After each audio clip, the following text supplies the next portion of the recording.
Hello friends, நான் உங்கள் கணேஷ். நீங்கள் பார்த்துட்டு இருக்கிறது டேஸ்ட் வித் அண்ணாச்சி. இன்னைக்கு காலிஃப்ளவர் வச்சு ஒரு அருமையான சைனீஸ் டிஷ் தான் பண்ண போகிறோம். கோபி மஞ்சூரியன். ஒரு சூப்பரான ஒரு ஈவினிங் ஸ்நாக்ஸாகவும் அல்லது ஒரு சைடிஷாகவும் இது நம்ம யூஸ் பண்ணிக்கலாம். அந்த அளவுக்கு டேஸ்டாகவும் ஒரு சுவையாகவும் இருக்கும். வாங்க அந்த சைனீஸ் டிஷ்ஷான கோபி மஞ்சூரியனை எப்படி ஸ்டெப் பை ஸ்டெப்பாக செய்யலான்னு இந்த வீடியோக்குள்ளே போய் பார்க்கலாம். கண்டிப்பாக ஒரு முறை செஞ்சு பார்த்துட்டு நீங்களே ஆச்சரியப்படுவீங்க. அந்த அளவுக்கு இதோட சுவை இருக்கும். வாங்க அதை எப்படி செய்யலான்ட்டு இந்த வீடியோக்குள்ளே போய் பார்க்கலாம். அதுக்கு முன்னாடி நம்ம சேனலை சப்ஸ்கிரைப் பண்ணாதவங்க பண்ணிக்கோங்க. இப்போ வீடியோக்குள்ளே போகலாம்.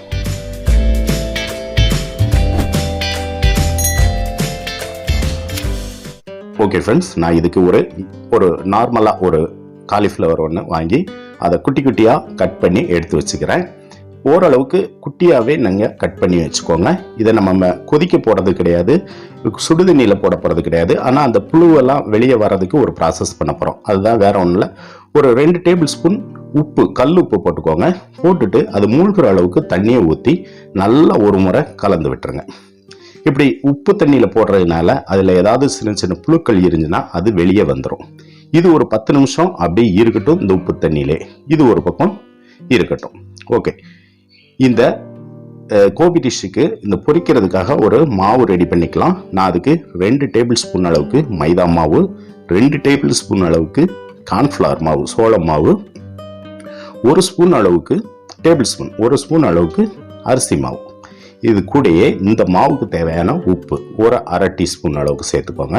கூடவே 1 டீஸ்பூன் அளவுக்கு மிளகாய் வத்தல் பொடி சேர்த்துக்கோங்க. இதை ஒரு ஸ்பூனை வச்சு நல்லா ஒரு முறை கலந்து விட்டுருங்க. நல்லா இந்த மிளகாய் பொடி அப்புறம் கூடயே உப்பு எல்லாமே ஒன்று போல் மிக்ஸ் ஆகிற அளவுக்கு நல்லா கலந்து விட்டுட்டு கொஞ்சமாக தண்ணி ஊற்றி பார்த்து ஊற்றுங்க. இதை ஒரு தோசை மாவு பதத்துக்கு நம்ம இதை கரைச்சி எடுத்துக்கிறோம். நம்ம நார்மலாக வீட்டில் தோசை சுடும்போது ஒரு மாவு என்ன பதத்தில் இருக்குமோ அந்த அளவுக்கு இதை நம்ம கரைச்சி எடுத்துக்கலாம். இந்த அளவுக்கு இதை கட்டி இல்லாத அளவுக்கு கரைச்சி எடுத்துக்குவோம். இப்போ கிட்டத்தட்ட ஒரு 10-15 நிமிஷம் உப்பு தண்ணியில் இந்த காலிஃப்ளவர் ஊறி இருக்கு. இதை ஒரு முறை நல்லா கலந்து விட்டுட்டு இந்த தண்ணியை வடித்து எடுத்துடலாம். நான் தண்ணி எல்லாமே வடிச்சிட்டு திரும்பவும் தண்ணி ஊற்றி அலசி எடுத்திருக்கேன், அந்த உப்பெல்லாம் போகணுங்கிறதுக்காண்டி. இப்போ நம்ம ஏற்கனவே கரைச்சி வச்ச இந்த மாவை இந்த காலிஃப்ளவரோட சேர்த்துடலாம். சேர்த்து நல்லா கலந்து விடுங்க. நீங்கள் வச்சிருக்க பூவோட சைஸை பொறுத்து இந்த மாவு அளவு கொஞ்சம் முன்ன பின்ன இருக்கலாம். ஒருவேளை உங்களுக்கு பத்தாத மாதிரி தெரிஞ்சுன்னா எல்லா மாவுலேயும் கொஞ்சம் அரை ஸ்பூன் சேர்த்து திரும்பவும் தண்ணி ஊற்றி நல்லா கலந்து விட்டுக்கோங்க. இந்த அளவுக்கு கலந்து விட்டு சரி ரெடி பண்ணி வச்சுக்கலாம். இப்போ இதை நம்ம பொரிச்சு எடுத்ததுக்கு தேவையான எண்ணெயை ஊற்றிக்கலாம். நான் ஒரு சின்ன கடாயில் நார்மலாக சன்ஃப்ளவர் ஆயில் தான் வச்சு பொரிக்க போகிறேன். சன்ஃப்ளவர் ஆயில் ஊற்றி அது சூடானதும் நல்லா எண்ணெய் சூடாகணும். சூடான உடனே நம்ம இந்த காலிஃப்ளவரை நம்ம ஒன்றா போட்டு நம்ம பொரிச்சு எடுத்துக்கலாம்.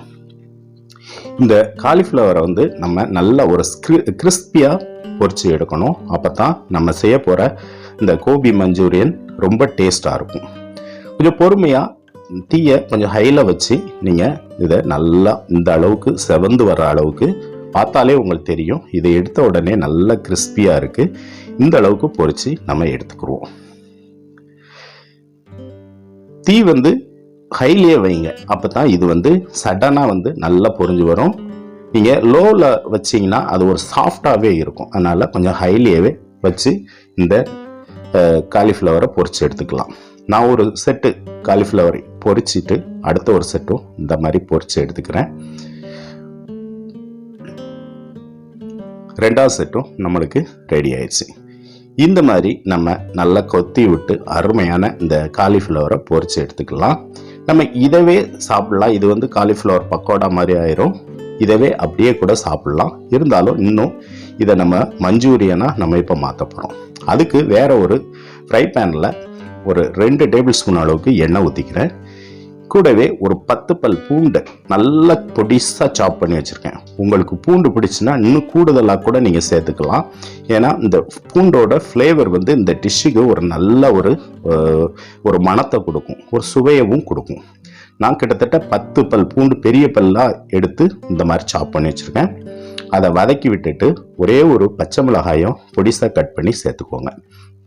அதையும் லைட்டாக வதக்கி விட்டுட்டு கொஞ்சமாக கருவேப்பிலை சேர்த்துக்கலாம். கருவேப்பிலையுமே நீங்கள் கூடுதலாக சேர்த்துக்கோங்க. இந்த கருவேப்பிலையோட வாசனையும் இந்த டிஷ்ஷுக்கு ஒரு நல்ல ஒரு ஃப்ளேவர் கொடுக்கும். கருவேப்பிலை, மிளகா, பூண்டு அது ஓரளவுக்கு வதங்கி வந்ததும் நான் ஒரே ஒரு பெரிய பல்லாரி வெங்காயத்தை கியூப்ஸாக கட் பண்ணி வச்சுருக்கேன். அதையும் இதில் சேர்த்துக்கலாம். சேர்த்துட்டு ரொம்ப நேரம் வதக்க வேண்டாம். அந்த கியூப்ஸ் வந்து தனித்தனியாக பிரிஞ்சு வர அளவுக்கு வதக்குனா போதும். அப்புறமா ஒரே ஒரு குடமிளகாய் கேப்சிகம் அதையும் அந்த மாதிரி கியூப்ஸாகவே கட் பண்ணியிருக்கேன். இதையும் ஒரு 30 செகண்ட்ஸ் வதக்குனா போதும். ரொம்ப வெந்து வரக்கூடாது. இந்த வெங்காயமும் குடமிளகாவும் நம்ம சாப்பிடும்போது நரிச்சுன்னு பல்லில் படணும். அந்த அளவுக்கு வெந்தால் போதும். இப்போ இந்த மசாலா, அதாவது வெங்காயம், குடமிளகாய்க்கு தேவையான உப்பு மட்டும் இதில் சேர்த்துக்கிறோம். சேர்த்துட்டு ஒரு 30 செகண்ட்ஸ் லைட்டாக வதக்கி விட்டுருங்க. அவ்வளோதான். இப்போது இதுக்கு தேவையான சாஸஸ் சேர்த்துக்கலாம். நான் முதல்ல 1 டேபிள் ஸ்பூன் அளவுக்கு க்ரீன் சில்லி சாஸ், நீங்கள் உங்கள்கிட்ட என்ன ரெட் சில்லியாக இருந்தால் கூட சேர்த்துக்கலாம். 1 டேபிள் ஸ்பூன் அளவு சேர்த்துக்கோங்க. அதே மாதிரி தக்காளி சாஸ், டொமேட்டோ கேச்சப், அது வந்து 1.5 டேபிள் ஸ்பூன் அளவு சேர்த்துக்கோங்க. அப்புறமா சோயா சாஸ் 1 டேபிள் ஸ்பூன் அளவுக்கு சேர்த்துக்கலாம். இந்த 3 சாஸும் சேர்த்து திரும்ப நம்ம வதக்கி விட ஆரம்பிச்சிடலாம். ரொம்ப நேரம்லாம் வேண்டாம். சும்மா ஜஸ்ட் ஒரு 30 செகண்ட்ஸ் இந்த காய்களோட இந்த சாஸ்லாம் மிக்ஸ் ஆகிற அளவுக்கு வதக்குனா போதும். இந்த அளவுக்கு வதக்கி விட்டுட்டு இப்போது ஒரு அரை டீஸ்பூன் அளவுக்கு சுகர் சேர்த்துக்கிறேன். சீனி கண்டிப்பாக சேர்த்துக்கோங்க. இந்த டிஷ்ஷுக்கு ரொம்பவே நல்லாயிருக்கும். சீனி சேர்த்துட்டு நல்லா ஒரு முறை வதக்கி விடுங்க. இந்த அளவுக்கு வதக்கி விட்டதுக்கப்புறம் நான் 1 டேபிள் ஸ்பூன் அளவுக்கு இந்த சோள மாவு, கார்ன்ஃப்ளவரை தண்ணியாக கரைச்சி வச்சுருக்கேன். அதாவது ஒரு 2 டேபிள் ஸ்பூன் தண்ணி ஊற்றி அதை கரைச்சி வச்சுருக்கேன். அதையும் இதோட சேர்த்துருங்க. இப்படி சேர்க்குறதுனால இந்த மசாலாக்கள் கொஞ்சம் நல்லா ட்ரை ஆகி வரும். பார்த்தாலே தெரியும் உங்களுக்கு. இந்த அளவுக்கு ட்ரை ஆகி வரணும். இதை நல்லா ஒரு முறை கலந்து விட்டுட்டு இப்போ நாம் ஏற்கனவே பொரிச்சு வச்ச காலிஃப்ளவரை இதில் சேர்த்துக்கலாம். சேர்த்துட்டு இந்த சாஸோட நல்லா கலந்து விடுங்க. ஒரு முறை நல்லா கலந்து விடுங்க. பொறுமையாக இப்போ தீயை வந்து குறைச்சி வச்சுட்டு, அதாவது சிம்மில் வச்சுட்டு நல்லா ஒரு முறை கலந்து விடுங்க.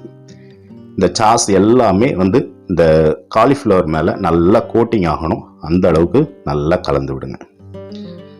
பார்த்தாலே தெரியும் அது ஒரு ஷைனிங்காக அருமையாக கோட்டிங் ஆகிருக்கு.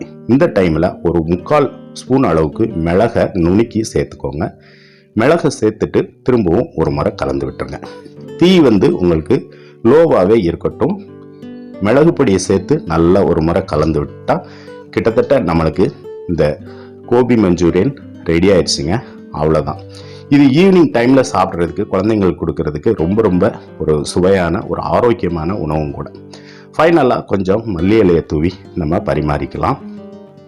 இதை ஈவினிங் ஸ்நாக்ஸாக மட்டும் இல்லாமல் நம்ம வேறு பிரியாணி அந்த மாதிரி நெய் சாதத்துக்கு சைடிஷாக கூட நீங்கள் பயன்படுத்திக்கலாம். அருமையான இந்த சூப்பரான இந்த கோபி மஞ்சூரியனை நீங்களும் செஞ்சு பார்த்து உங்களை கருத்துக்களை சொல்லுங்கள். நான் வேறு ஒரு வீடியோவில் திரும்பவும் உங்களை சந்திக்கிறேன். ஓகே ஃப்ரெண்ட்ஸ், பாய்.